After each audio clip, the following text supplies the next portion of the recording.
Hola, bienvenidos. ¿Cómo están? Vamos a esperar a ver si se conecta gente. Buenas tardes. Vamos a esperar a que se conecten un poquito más. Buenas tardes a todos, bienvenidos. Bueno, vamos a arrancar. Buenas tardes a todos, a todas y a todes los que nos acompañan hoy y forman parte de estos conversatorios que estamos realizando desde la Secretaría de Estado de Derechos Humanos de la provincia, organizados por la secretaria, la doctora Erika Brunotto. Me presento, mi nombre es Lourdes Molina, yo soy del equipo de género de la Secretaría y hoy junto con mi compañera Angie Busetti vamos a estar hablando sobre un tema que consideramos muy importante, que es la ESI, la Educación Sexual Integral. Sobre su implementación, la experiencia de su implementación en Tucumán. No nos tenemos que olvidar que esta es ley desde el año 2006 y para esto nos va a acompañar el licenciado Bruno Bazán, que no sé si está conectado todavía. Bueno, Bruno es licenciado en Filosofía, es docente de Bioética de la Universidad de San Pablo T y es integrante del programa de ESI del Ministerio de Educación de la provincia.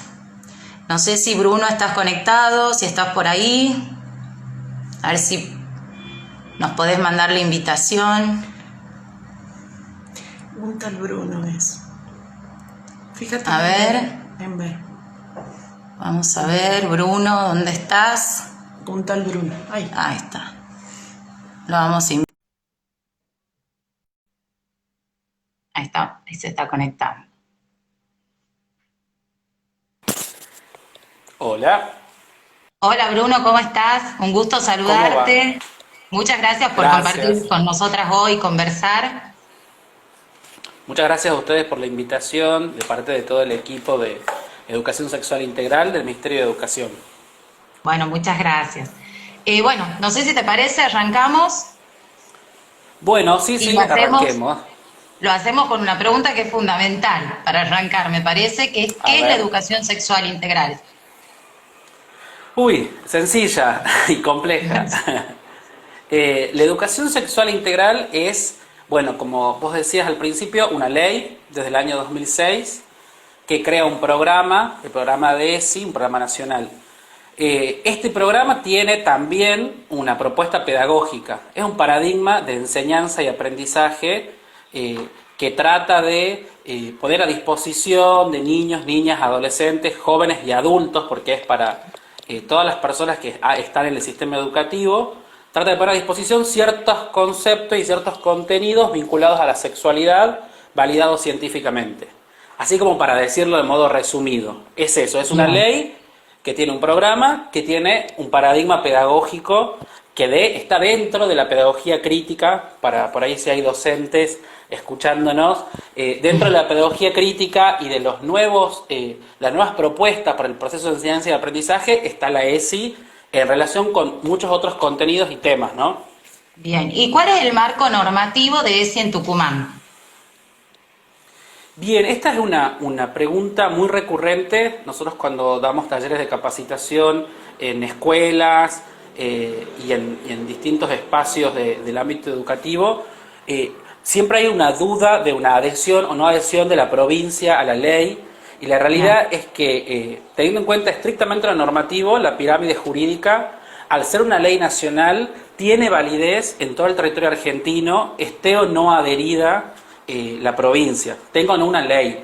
Pero además, en la ley de educación provincial, si mal no recuerdo, artículo 13, inciso 9, donde habla de fines y políticas socioeducativas, se nombra expresamente la necesidad y la obligación de abordar la educación sexual integral con los lineamientos de la ley nacional.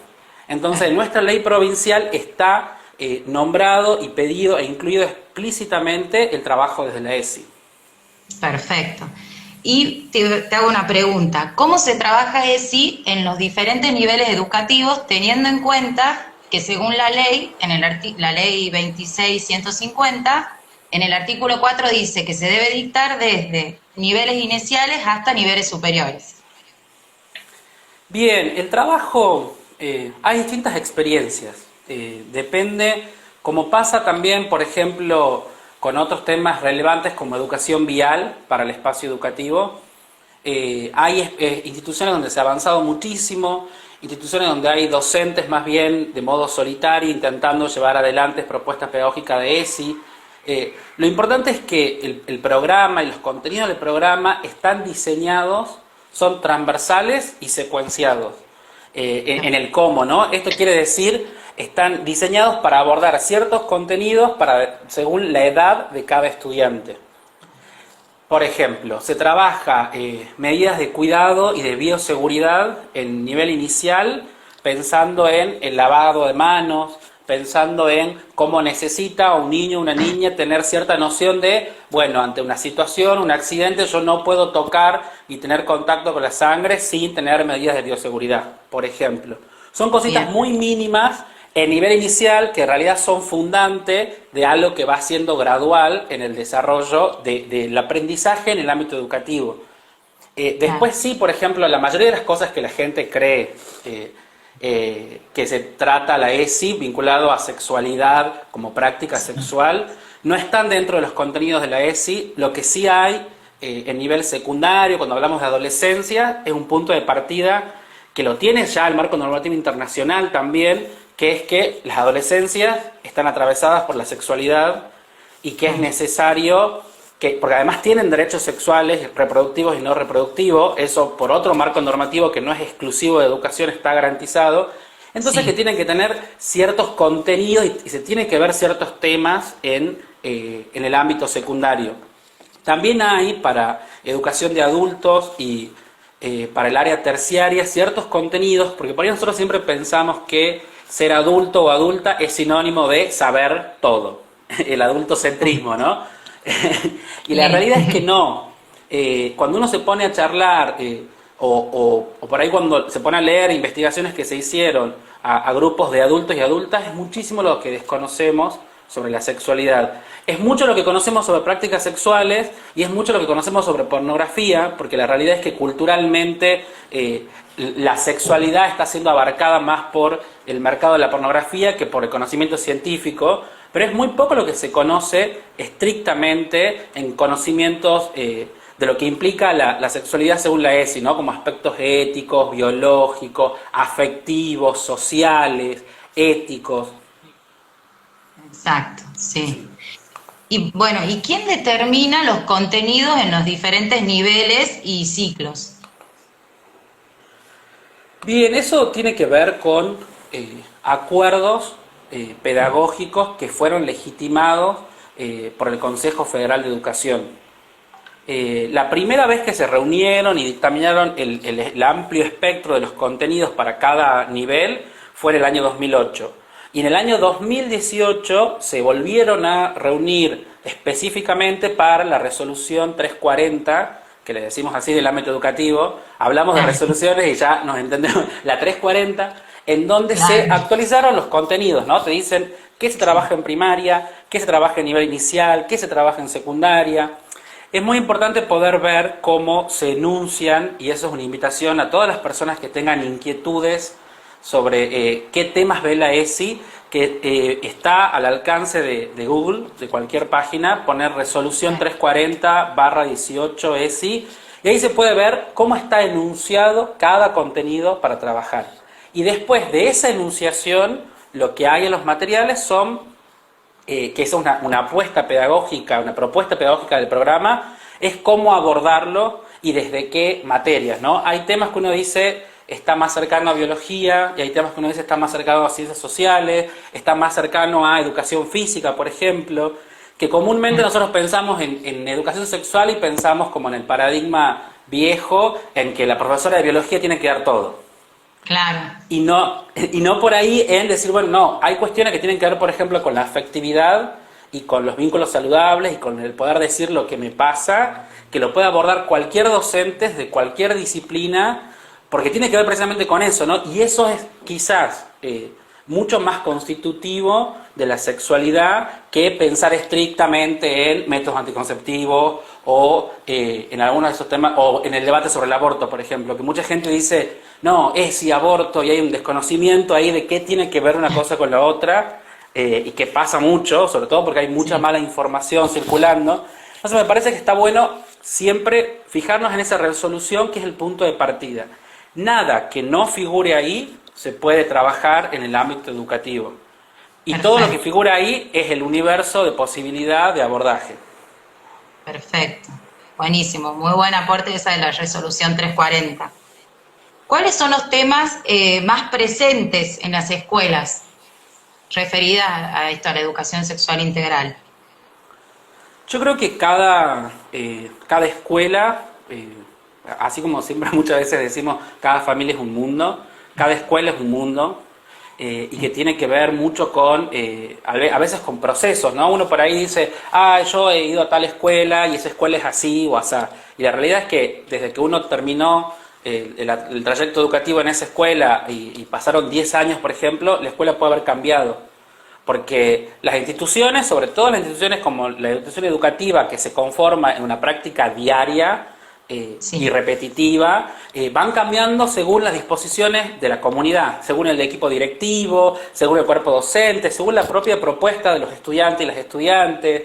Ahora, por ejemplo, uno puede encontrar que algo que antes quizás no pasaba, que es que hay adolescentes, ni infancias y adolescencias transicionando en el ámbito educativo. Este es un tema que genera muchísima ansiedad muchas veces en el cuerpo docente porque, bueno, quieren saber cómo manejar esto, cómo aprender, porque es una realidad que si bien no es nueva en el ámbito educativo, porque antes las personas trans al momento de expresar algún tipo de intención, interés, de transición, eran expulsadas de la familia y por ende de la escuela. Entonces ya no se llegaba a eso y ahora están transicionando en la escuela. Otros temas, por ejemplo, cuando ha sido el debate en el 2018 sobre el aborto, ha sido un tema que en escuelas secundarias se ha planteado, se ha trabajado. Nosotros siempre hemos intentado asesorar a los equipos docentes cuando eso ya estaba instalado, porque es un tema que, como pasa en la sociedad, se instala también en el ámbito educativo, en que antes de dar ciertos debates se trabaje mucho en que esos debates estén mediados de conocimientos, es decir, difícilmente yo puedo debatir como adolescente sobre aborto si no he trabajado antes derechos, si no he trabajado antes cuestiones básicas del cuerpo. Digo, hay que tener un conocimiento para ciertas cosas. Y también hay muchas veces, por ejemplo, pensando ya en nivel inicial o en primaria, situaciones de discriminación, situaciones de bullying, que tienen que ver con una infinita gama, ¿no? Creo que parte de nuestra cultura que reproduce por ahí prácticas violentas tiene que ver con o atacar a alguien o por el cuerpo o por la identidad o por alguna apariencia física. Y estos temas siempre están repitiéndose, pero siempre de distinto modo según el espacio en el que se trate. También pasa mucho, lamentablemente, esto es algo que ESI trabaja y que viene a intentar aportar, porque no es solamente ESI, pero los casos de abuso sexual infantil están muy presentes. Y por suerte el trabajo desde ESI a los docentes y a las docentes les permite tener una mirada más atenta. La ESI es una herramienta que viene a ayudar, si bien no puede solucionarlo todo, porque como sabrán, el abuso sexual infantil necesita una intervención específica, necesita de ciertos organismos del Estado como el Poder Judicial y el área de protección de desarrollo social que intervengan, pero desde educación, los docentes cada vez que tienen estas situaciones y que están preparados en ESI, o muchas veces como consecuencia de una situación extrema o compleja, empiezan a prepararse en ESI y tienen otra mirada para poder prevenir, ¿no? Que es como, son como los grandes temas que andan en el sistema educativo. Perfecto, buenísimo, muchas gracias. Bruno, si te parece, te paso ahora con mi compañera, con Angie, que ella te quiere hacer unas preguntas también, así que te paso con ella, ¿ah? Gracias. Hola Bruno, ¿cómo estás? ¿Cómo va? Bien, muy bien. Gusto. La verdad que igualmente. Estamos muy contentas de tenerte en este espacio, la verdad que para nosotros es muy importante esta charla. Te hago una pregunta, en realidad varias. ¿Cuáles son las líneas de acción del programa ESI en Tucumán? Y sí, a ver si me acuerdo de todas. Le mando un saludo a la referente del programa, Ana López, por si no me acuerdo, que ella vaya comentando si está por ahí. El programa ha intentado desde hace unos años ya tener una fuerte presencia en la capacitación docente.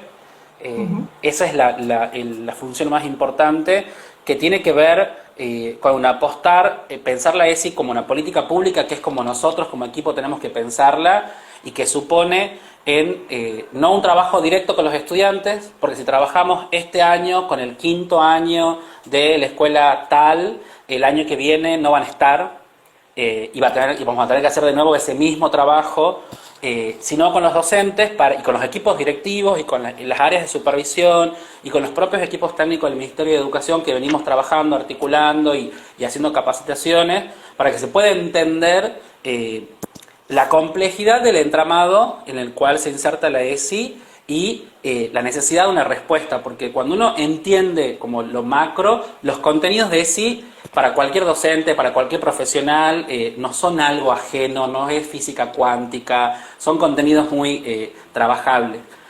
Tenemos una línea específica que se desprende de ESI, pero que tiene un marco normativo específico, que es Educar en Igualdad, de la Ley 27234, que tiene que ver con esto, ¿no? Bueno, ¿cómo vamos a hacer como escuelas para pensar y para dar respuesta a la violencia de género desde el ámbito educativo? Que siempre va a ser distinto que lo que pueden hacer ustedes en derechos humanos, que lo que tiene que hacer el Poder Judicial, que lo que tienen que hacer las otras áreas, porque sobre todo se busca trabajar de modo como trabaja la ESI desde el nivel inicial. Y uno dice, bueno, ¿y qué tiene que ver la violencia de género con nivel inicial, por ejemplo? Y ahí es cuando decimos, bueno, por eso es que hay contenidos pedagógicos donde se trabajan, que si yo logro generar niños y niñas con infancias que puedan decir lo que les pasa, con la posibilidad de que su género no esté coartado y formateado por un corset, que es como el que tenemos muchas veces las generaciones que venimos desde antes, esto de ser hombre, ser esto, ser mujer, ser esto. Si logramos trabajar esas infancias y esas adolescencias para que se críen en vínculos libres de violencia, vamos a generar un cambio a largo plazo que va a tener real importancia, real implicancia en cómo se relacionan varones y mujeres en estos vínculos, ¿no? Esa es una de las líneas de Educar en Igualdad, que es bastante fuerte porque la misma agenda social lo ha ido marcando. Antes no existía un 3 de junio en la sociedad ni en las escuelas, y ahora sí. Ahora cada 3 de junio se realiza una resolución que sale por CEGE, que es un área del Ministerio de Educación, en donde se invita y se promueve que todas las escuelas puedan generar una instancia de diálogo, de participación, de reflexión, de ver cuáles son los distintos tipos de violencia que hay, porque si hay algo que por ahí no es positivo del manejo mediático de la violencia, es que uno dice violencia de género y piensa en femicidio, pero no en la violencia mediática, en los micromachismos, en las cuestiones culturales. Entonces, tienen que ver por ahí también. Y también en la medida de lo posible, porque somos un equipo que es reducido, teniendo en cuenta que la provincia es muy amplia y que Tucumán es una de las provincias del NOA con mayor cantidad de escuelas, pero intentamos hacer acompañamientos en algunas situaciones, en algunos procesos de escuela, de implementación de ESI o de acompañamiento en situaciones complejas, ¿no? Por ahí siempre hay algunos eventos que marcan un antes y un después en la trayectoria de una escuela, y que aparecen docentes o directivos a pedirnos ayuda, y estamos ahí para acompañar, siempre aclarando esto, no para nosotros ponernos frente al aula a hablar de nada, porque además no es lo recomendable ni lo indicado, que cualquier persona, por más buena que sea, entre al ámbito educativo siendo ajena al aula, sino que los docentes lo trabajen. Trabajamos en acompañamiento.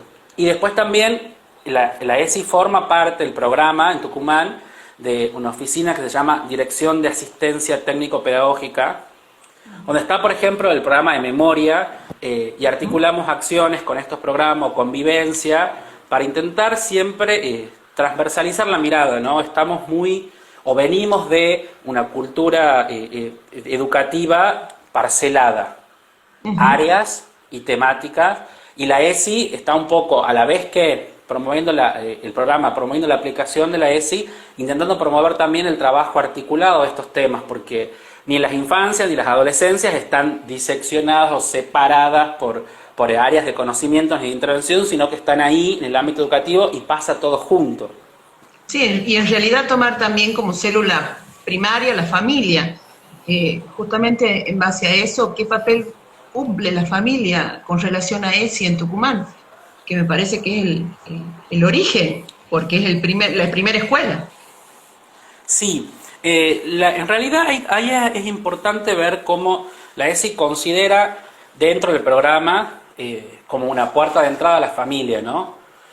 Estamos en instancias, uno dice, la ESI está del 2006 y para algunas personas es un montón, pero si uno se pone a ver el avance de derechos en el ámbito internacional en los últimos 50 años, no es mucho. ¿Cuántas personas entienden el cambio de paradigma de objeto de tutela a sujetos de derecho, niños, niñas y adolescentes, por ejemplo? Y estas cosas son cosas que hay que trabajar con las familias. La invitación siempre es que desde la escuela se pueda también llamar y convocar a las familias para explicar cuáles son los contenidos y por qué es necesario trabajar ESI. Y en algunas escuelas, sobre todo en nivel inicial y primario, se han llegado a hacer proyectos muy hermosos vinculados a escuelas para padres, escuelas para familias, que tienen que ver con realizar talleres, charlas, que expliquen cosas que muchas veces las propias familias no lo saben.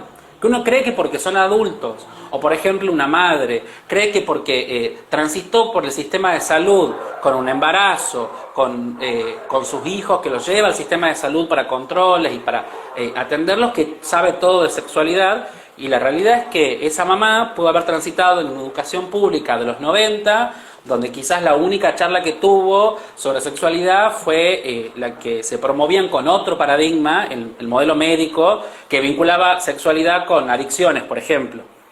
Bueno, ahí es justamente lo que yo te quería plantear en base a esta pregunta. ¿Vos considerás que hay una disparidad o distancia generacional en cuanto a sexualidad? Y hablar de sexualidad distinto a genitalidad, que son dos conceptos totalmente distintos. Y creo que ese viene a poner luz sobre esto. ¿Vos considerás que hay una distancia de generaciones? Sí, es algo nuevo para muchas generaciones. Para el equipo docente, para toda la planta docente, el desafío es enseñar lo que no nos enseñaron. Y eso es un momento bisagra, porque ahora, por ejemplo, a partir de hace 3 años, un poco más, en los espacios de formación docente en Tucumán hay una materia de ESI. Entonces, suponemos que de acá a 5 o 10 años, cuando estos estudiantes, futuros docentes, entran al sistema educativo, ya van a tener una apertura y un conocimiento que los que están ahora, y desde hace 30 años, supongamos, en el sistema educativo no lo tienen. Entonces, eso sí es un salto generacional. Y además del ámbito docente, es generacional para todos y para todas el sistema de protección integral. Yo creo que todo lo podemos estudiar como profesionales, lo sabemos, estamos todo el tiempo revisando, bueno, cuál es el interés superior del niño, de la niña acá. Pero, por ejemplo, en el ámbito cultural, es muy difícil todavía sacarnos esa idea de que en tucumano la criatura es mía. El chiquito es mío. Exacto. Todavía tenemos arraigado, que tiene que ver con las prácticas culturales también, y la construcción de la familia, ¿no? De cómo, porque nace de mí, porque yo lo crío, porque yo mantengo, necesariamente esa persona me corresponde. El cambio que viene a proponer el sistema de protección integral, del cual la ESI es subsidiario, primo, hermano, en el ámbito normativo, yo creo que nos va a llevar así, solamente por tirar un número, y con mucho trabajo y con mucha implementación de política pública, y más de medio siglo, seguramente, para poder entender efectivamente que niños, niñas, adolescentes son sujetos de derecho. Bruno, a 14 años de la sanción y promulgación de la ley de ESI, ¿cómo ves ESI como planteada como desafío a futuro a nivel nación y a nivel provincia? Puntualmente. Yo creo, sí, está buena esa distinción de nación y provincia, ¿no? Porque por ahí el recorrido a nivel nacional, o lo que se hizo desde un Ministerio de Educación a nivel nacional, desde el año 2006 hasta acá, puede tener otros objetivos cumplidos que en Tucumán vamos un poquito más retrasados, ¿no?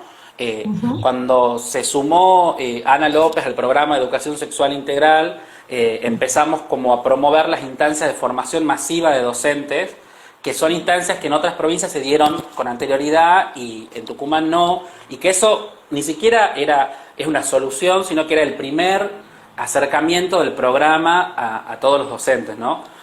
Hace 10 años o más de 10 años se quemaron en varias escuelas del país libros de ESI que llegaban por correo, y en ese sentido me parece que avanzamos muchísimo, pero que el desafío todavía está en estandarizar ciertas prácticas. Hay muchos docentes y muchas docentes trabajando ESI en soledad, por la influencia de discursos mediáticos ajenos al marco normativo. Hay muchos directivos o docentes que creen que no pueden trabajar ESI o que necesitan pedirle permiso al papá, a la mamá para trabajar ESI, porque en realidad... Eso justamente te iba a plantear. ¿Es necesario, o digamos, planteándotelo justamente por el tema del permiso, ¿se pide permiso para enseñar ESI? No, porque no se pide permiso para enseñar tampoco matemáticas o lengua. Sí. Porque estamos trabajando sobre contenidos validados por el Consejo Federal de Educación y que están con núcleos de aprendizaje, son contenidos como el resto de los saberes. Lo que sí se hace es informar e invitar a que los padres, las madres, las familias estén al tanto de lo que se trabaja, y también lo que se hace es, que eso es quizás lo más difícil, porque la transversalidad y el enfoque interdisciplinario que tiene la ESI por ahí cuesta, que es no romper el año, ni el esquema de clase, ni el esquema de una materia, parar y poner ESI y abordar un tema. Porque en realidad, cuando uno trabaja con los contenidos de ESI, por ejemplo, para matemáticas en segundo ciclo de primaria, uno puede trabajar contenidos de ESI, ejes conceptuales y conceptos ligados a los temas que ya viene trabajando. Es decir, ESI no es una charla y nunca puede ser una charla que rompa con la rutina del movimiento áulico, ¿no? Que eso es lo que comúnmente se entiende. Sí, nosotros trabajamos ESI y hicimos una charla tal día. No, porque una charla tiene esa dinámica, ¿no? Es algo que no tiene que ver con lo que yo aprendo día a día como estudiante, es algo que irrumpe, se abre y se cierra en el mismo momento y después no se retoma más. Entonces, por ahí siempre es cuando nos hablan de, bueno, ¿cómo hacemos con la familia? Le pedimos permiso, y no es, se informa. Generalmente lo que proponemos es que se informe a principio de año, en las reuniones de padres, de madres, de familias, que son esas reuniones donde muchas veces en algunas escuelas es la única reunión con mucha concurrencia que hay, que allí se informe, que se presente. Hay videos, uno puede encontrar en YouTube, en el programa, en el canal del programa nacional, ESITECA, videos que están para familias, videos que muestran experiencias de implementación de ESI en primaria, en inicial. A partir de esos contenidos ya se trabaja todo el año tranquilamente, y si se trabaja de modo secuenciado y transversal, no genera disrupción. No es que un día va un nene o un adolescente a la casa y dice, oye, he visto ESI. Cuando la ESI está bien aplicada, no se nota al sentido de que no irrumpe con el espacio pedagógico. Exacto.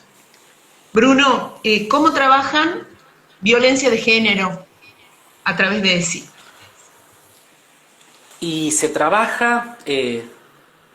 violencia de género está dentro de uno de los ejes, de los 5 ejes de la ESI, que tiene que ver con perspectiva de género. Y hay que pensar mucho según el nivel y según las edades con las que estamos hablando, cuando hablamos de niños, niñas, de adolescentes, qué significa y cuáles son los modos de esa violencia, ¿no? Como les decía recién, están en muchísimas situaciones, en la mayoría, por suerte, están lejanos a pensar el femicidio. O por lo menos no es tan productivo pensar el femicidio, pero sí pensar cómo se dan los estereotipos de género. ¿Dónde nace esa tendencia que después la naturalizamos a pensar que porque hay diferencia hay desigualdad? A pensar que porque soy varón soy más bruto. Entonces, por ejemplo, porque soy más bruto y estoy con otros varones más brutos, yo voy a tener el uso del patio de la escuela por género, por privilegio de género, y mis compañeritas mujeres no. Digo, trabajar esos temas en primaria, por ejemplo, es trabajar en contra de la violencia de género, porque es ir permitiendo que nuestra experiencia del género, pensemos en estudiantes, sea distinta y esté mediada por pautas de igualdad, ¿no? Que en esto siempre decimos son cuestiones culturales que son muy macro y que no es que una escuela va a solucionar todo, ni un año, ni mucho menos, pero sí que va a permitir y va a dar pautas para poner en palabras y para poner sobre el tapete ciertas cosas. En nivel secundario, violencia de género están trabajando las adolescencias, porque eso sí está pasando, y los docentes van acompañando o negando. Hay docentes que les cuesta y no toman ese reclamo o ese tema, y docentes que sí.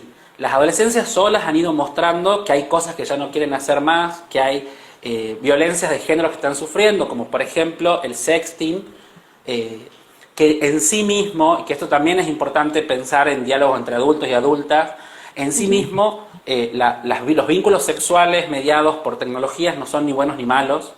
Lo malo es lo que pasa cuando no hay consentimiento, cuando no hay edad, cuando no hay posibilidad de tener conciencia de qué es lo que estoy haciendo con mi cuerpo y el uso de las redes, ¿no? Y por ahí eso sí es un tema muy... Disculpa que te interrumpa, Bruno. ¿Qué es el sexting en definitiva? Lo expliquemos porque por ahí pasó... Sí, el sexting son prácticas sexuales que implican la exposición de prácticas sexuales entre personas, entre dos personas, que implican la exposición. Muchas veces, y eso pasa en muchas escuelas, se viraliza una foto de una compañera, porque ahí también se ve el corte de género y la desigualdad y la violencia, de que genera un escándalo cuando es una foto de una mujer adolescente. Y ahí trabajamos mucho, bueno, ¿qué pasa acá? Porque no es solamente un vínculo en el cual se rompió el consentimiento de esa práctica, sino la responsabilidad que todos y todas en ese ámbito tienen de verlo, de reproducirlo y de juzgar negativamente a ese adolescente por realizar ese acto, ¿no? De trabajar eso y trabajar en, bueno, cuáles son las medidas de cuidado, cuáles son las instancias, por qué sí y por qué no, en las escuelas secundarias es una forma de trabajar también violencia de género, porque estas son prácticas violentas. Que se pueda ver así es precisamente el resultado de mucho trabajo, de mucho esfuerzo. Ahora, por suerte, contamos con materiales que nos pueden decir, sí, esto es sexting, esto es grooming, por ejemplo, que también tiene que ver con prácticas sexuales donde no hay un vínculo igualitario, sino que hay un adulto y hay un niño, niña o adolescente que está siendo víctima de acoso virtual. Y que ahí decimos, bueno, este es otro, primero otro el marco normativo y otro el accionar del equipo docente. Después también, a ver, hay como infinidades, desde hace un tiempo, como equipo también, porque nos pusimos a pensar en algo que socialmente pasó, que es pensar, cuando pensamos en adolescencias o pensamos en maternidades, pensamos en embarazos y pensamos en mujeres, y por ahí no pensamos en masculinidades. ¿Qué pasa con esos padres adolescentes? ¿Qué pasa? ¿Cómo están sufriendo? ¿O cuáles son los mensajes que están consumiendo las adolescencias masculinas en estos momentos? Y ahí tenemos, por ejemplo, una constante tensión y exposición que hay en las redes sociales a la hipersexualización de las masculinidades, a la necesidad de tener la tabla marcada con los abdominales, a esta cuestión, a esta presión social que desde siempre está, de que soy más hombre mientras más prácticas sexuales tenga, y eso me va legitimando, y que por ahí eso está desprovisto de prácticas de cuidado, por ejemplo. O sea, claro, la imposición de modelos estereotipados, violentos, desde todo punto de vista. Sí, la respuesta siempre, que eso lo trabajamos mucho con los docentes y las docentes, que como por suerte la educación es mixta, cuando trabajamos violencia de género en el ámbito educativo, trabajamos con varones y mujeres. Trabajamos con la comunidad. Y eso es quizás lo más importante, y que ojalá podamos avanzar en esa línea, porque está ahí. Es una institución en la cual pasamos años de nuestras vidas en los momentos más fundamentales como la infancia y la adolescencia. Bueno, Bruno, desde nuestro lugar, desde nuestro equipo, te damos las gracias por este espacio, por esta charla. Agradecemos tu participación, agradecemos la participación de Ana López, y del equipo de ESI, del Ministerio de Educación de la provincia. Es un tema amplísimo que pensamos que no debe agotarse en una sola entrega, tiene 1000 aristas. Agradecemos que estés ahí y tu generosidad y tu gran aporte. Y desde acá, bueno, infinitas gracias. Muchas gracias a ustedes. Para mí siempre es una alegría que nos puedan invitar a compartir lo que trabajamos. Y ojalá todas las personas en la provincia, sobre todo en Tucumán, que es nuestro territorio, nuestro lugar, vean al espacio de ESI, al programa de ESI, como un espacio para acercarse y preguntar, e informarnos del modo más correcto posible, que es como debemos trabajar, ¿no? Que es lo que debemos hacer. Y por ahí no dejarnos llevar de información falsa, de lo que dice una cadena de WhatsApp falsa en cualquier momento. En ese sentido, muchas gracias por visibilizar el programa y lo que estamos haciendo. Y ojalá nos podamos volver a encontrar. Y gracias a ustedes, que son los principales agentes de ESI en Tucumán. Muchas gracias. Chao. Chao a todos. Adiós. Y a todos.